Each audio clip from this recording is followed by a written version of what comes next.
மக்களே, welcome back to NL Home Foods.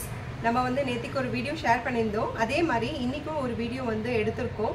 இன்னைக்கு நாங்கள் வந்து கஸ்டமர்ஸ்க்கு என்ன குக் பண்ணியிருக்கோம், என்ன மெனு பண்ணியிருக்கோம் அப்படின்றத முடிஞ்ச அளவு ஒரு வீடியோவாக பதிவு பண்ணி உங்களுக்கு நான் ஷேர் பண்ணுறேன்.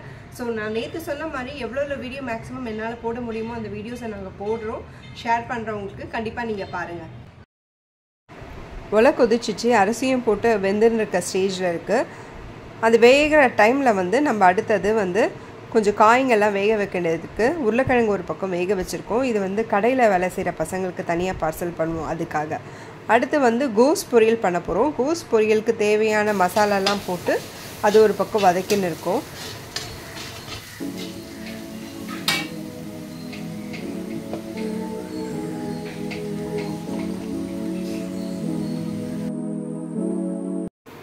இன்றைக்கி மெனுவில் வந்து பொரிச்ச ரசம் செய்கிறதுனால அதில் கொஞ்சம் மசாலாலாம் போட்டு நாங்கள் வதக்க வேண்டியது இருக்குது. அதுதான் ஒரு பக்கம் ரெடி பண்ணிக்கிட்டு இருக்கோம்.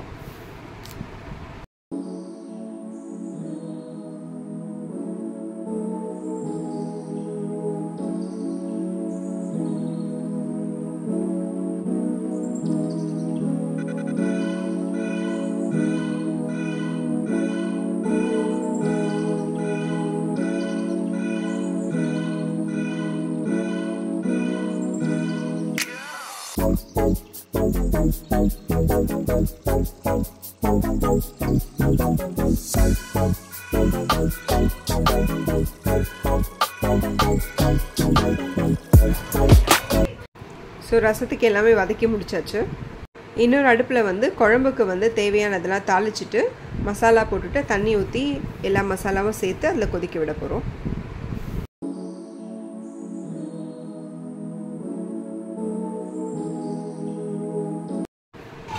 கோஸ் பொரியல் ரெடி ஆயிடுச்சு.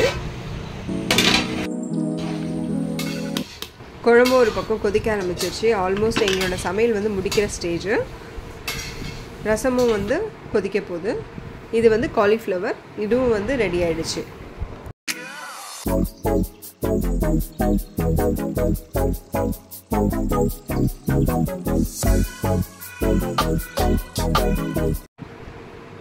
நான் ஆல்ரெடி சொன்ன மாதிரி ஏபிசி மால்ட்டெல்லாம் செஞ்சுட்ருக்கோம்ல, ஒரு கஸ்டமர் வந்து இன்றைக்கி ஏபிசி மால்ட் கேட்டிருக்காங்க. அவங்களுக்காக வந்து ரெடி பண்ணி வச்சுருக்கோம்.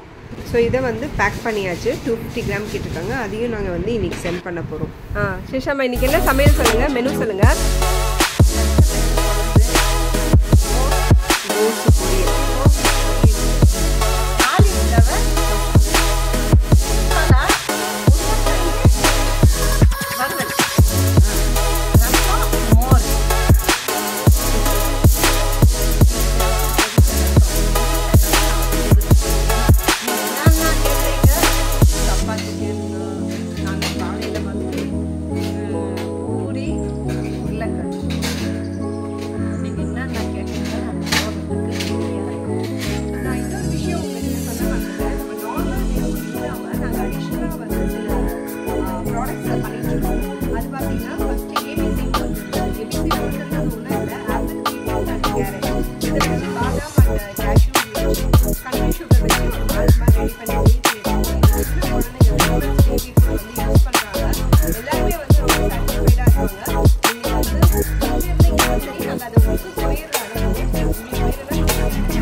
நம்புகிறோம்.